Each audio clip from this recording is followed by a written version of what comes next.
Hi.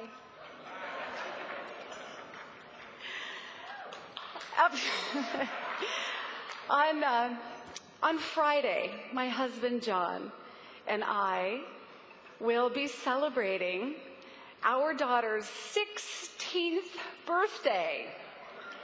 And we told her that within reason, that she could have any type of party that she wished.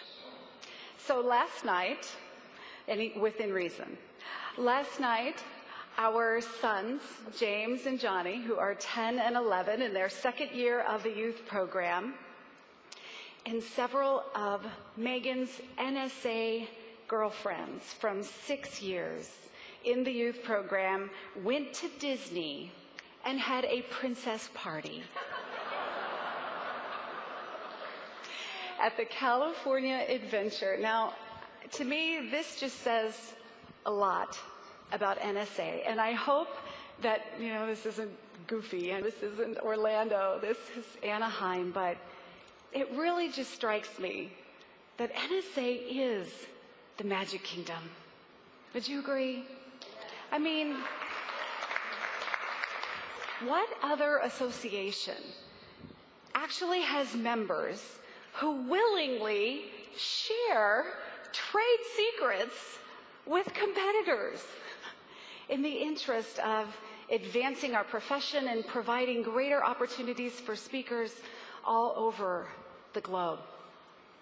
And when I thought about this magic and maybe what I could say to you today that would be relevant, I thought back to a wedding that I attended for my Uncle David in San Antonio several years ago, and recalled a profound conversation that I had with a family member, a family friend, Brian, his neighbor, who was going to be the best man. And he'd had a hard time getting back home to San Antonio because he was traveling through our favorite of all airports, O'Hare. So, of course, had experienced a travel delay, and I was thinking about Brian and how stressful this would be if you were the best man and you were expected to give a toast to the bride and the groom. So we were standing in line at the reception, and I was just feeling for him. So I turned to him and I say, "Oh, I heard about your travel delays. I am so sorry. That must have been incredibly stressful." And he said, "Oh, it was fine. The flight was fine." And I ramble on. "Oh, I hate flying through O'Hare. Always weather in Chicago. One of the only worst places is Denver. We had a blizzard like years ago, and it stranded thousands of people at Christmas." And he said, "I'm just happy to be here. I didn't really have an agenda. I had a mission." And I thought about that a lot in terms of having a mission. And how do we have a mission? And that's really what I want to talk with you about and encourage you in today and invite you to come with me on a mission in 3 specific areas. First, in your own speaking businesses. Second, as individuals. And third, at NSA. Now, admittedly, it has been a rough road out there for the last few years. And I've had the privilege of being so far at over 20 of your chapters. That's an efficiency tactic. Before becoming president in the past couple of years, and I've had some pretty heartbreaking conversations with many of our members. And many of you have shared with me that this has been the hardest you've ever worked and the hardest you've ever prayed in the past few years, and that you feel sometimes as if you have lost your energy and your enthusiasm for speaking. And I get that. Since the last time we were together 1 year ago, a 9.0 earthquake rocked Japan, and then the tsunami wiped out everything in its path. And all the unrest in the Middle East culminated in NATO airstrikes on Libya and continuing violence in that region. And meanwhile, our global economies continue to fluctuate wildly, sparking fears of yet another economic meltdown, even in our own country. People need your wisdom, your guidance, your inspiration. If ever there were a time we need strong leaders on a mission, it is now.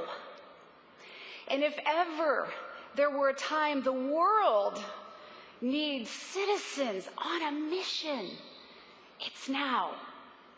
And I truly believe if ever there were a time we need strong speakers on a mission, it is now.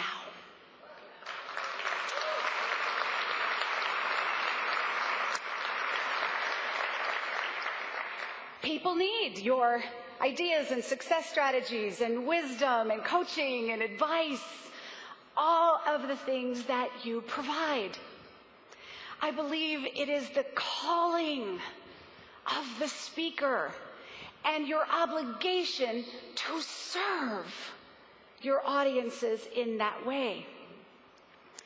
Terry Paulson and I, where are you, Terry? We were talking about the concept, do you remember this, several months ago, of the speaker being of service. And Terry reminded me of a presentation given, and we were trying to figure out when, at a winter workshop many years ago at another similar time of economic unrest in America, a speech given by the late, great Charlie Tremendous Jones.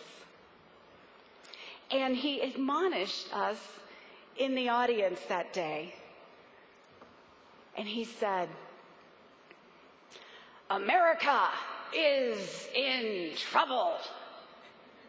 Speakers, you are the hope merchants who inspire and enliven your audiences. Speakers, do your job."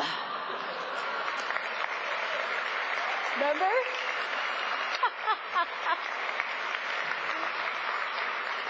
Any of you maybe remember that speech? I thought about, what is our job? How do we do our job? And this is what we do. We use our words. We use our expertise eloquently to light fires in the hearts of people. We don't change the world. Everybody says speakers change the world. I don't believe that's true. I think that by what we say, we land a message in the heart of someone out there, and a fire is lit, and they go out and make a change that can change the world. Yes? This is our call. This is what we do. And I invite you to come on that mission with me to reconnect with what we do as speakers.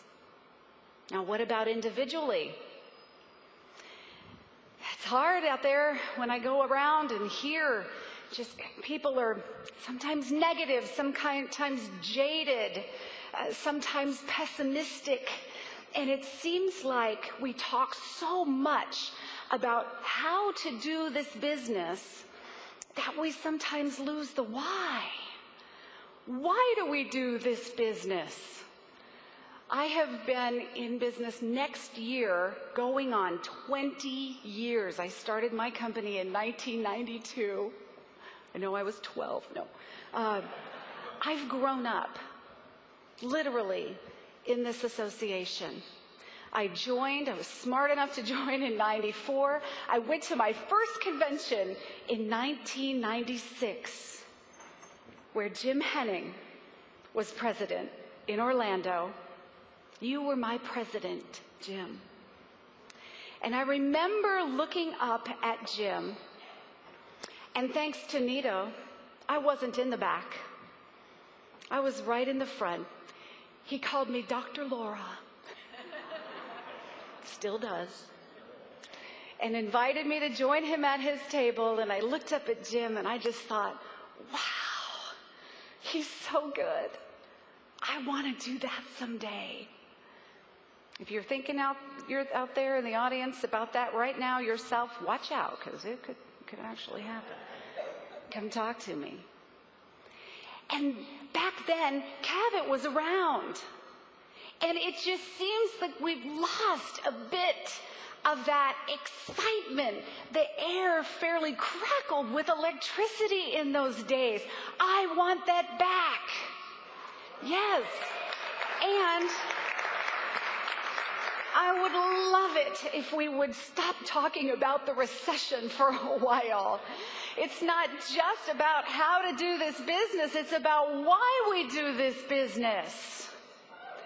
And to get really darn excited again about what my hero, Naomi Rhodey, talks about, this being a privilege to be on this platform. We are so fortunate to be speakers and to do what we do.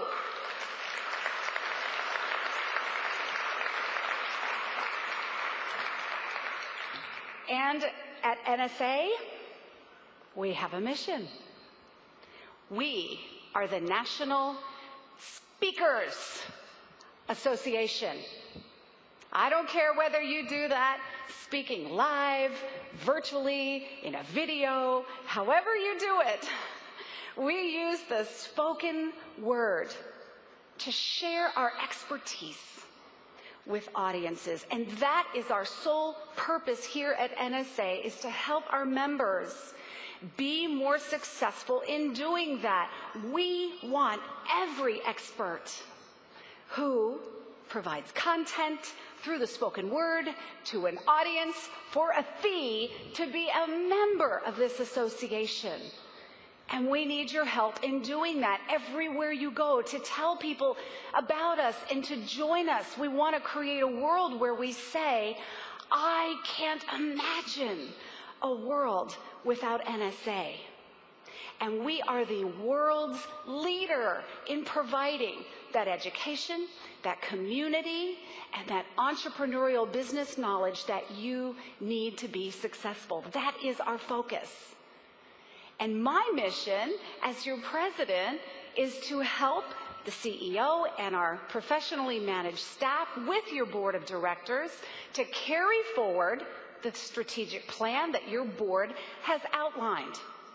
So the Productivity Pro Efficiency version, we are really working hard to provide value for you, a greater experience. As was mentioned, you'll soon see a wonderful online learning center. We have a new website coming to you. We are working hard to provide relevant research, as you saw in our book, Paid to Speak. Have you seen the weekly speaker info e-magazines that are coming out with links? We're starting a new white paper series called Speak Easy. We continue to work on our chapter initiative to enhance and strengthen and grow that relationship. We've hired a new manager of chapter management, as well as a director of marketing that your board has allocated funds to bring in, to not only communicate to you, but to communicate to the world and the meetings industry about who we are, and to bring in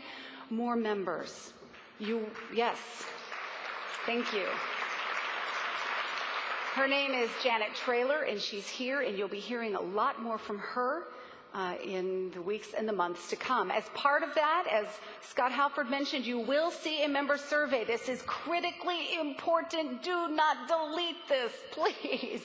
We need to know what we can provide to you that will be relevant. What kind of programs, what kind of services, what do you need, what do you aspire toward? Let us know that. Help us help you. Please don't delete that. We are populating our database with specific information about you and what you want, so that you receive messaging that is important for your particular needs.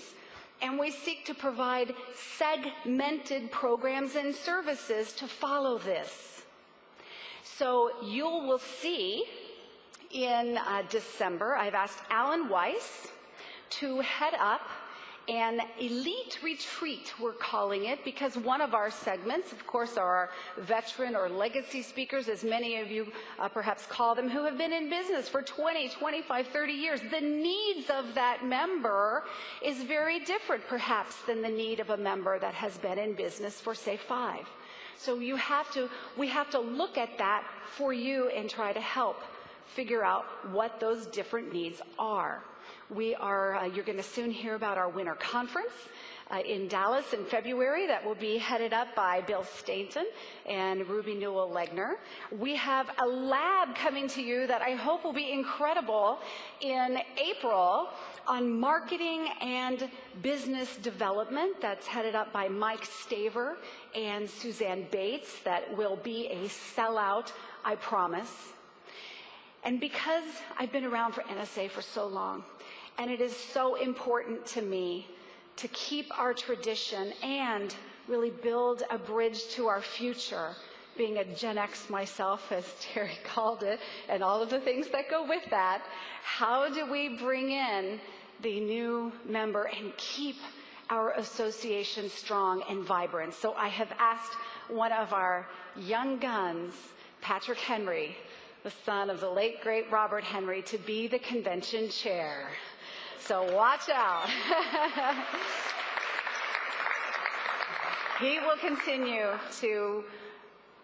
the excitement of this convention and really build on those traditions of the past, and what my good friend Mark Sanborn says, to not allow the past to be an anchor, but a foundation from which to move forward. So I hope that you agree with me and my friend Brian that we all need to go on a mission. I encourage you as speakers to really connect with our mission to serve our members and light the fires in their hearts so that they can go out and change the world. Will you come with me? If so, say yes. Oh, thank you. And as individuals, let's get that spark back. Let's get that excitement back that I know is NSA, and continue to remember why we got into the business in the first place. This is an exciting place to be. Do you agree? Thank you. Lastly, it takes all of you to make NSA strong. We all have a role to play, whether it's in chapter leadership, committees, task forces, national leadership, or even just being a cheerleader for someone who is. Isn't that role important too? And to come to meetings, to support us, to communicate what it is that you need. Will you help me make NSA strong and continue to thrive? It's my mission as your president, your national board of directors, and your CEO and your NSA staff to serve you, because by serving you and helping you be more successful in our mission, you will better be able to focus on your mission. It is my honor and a privilege to serve as your president. Thank you.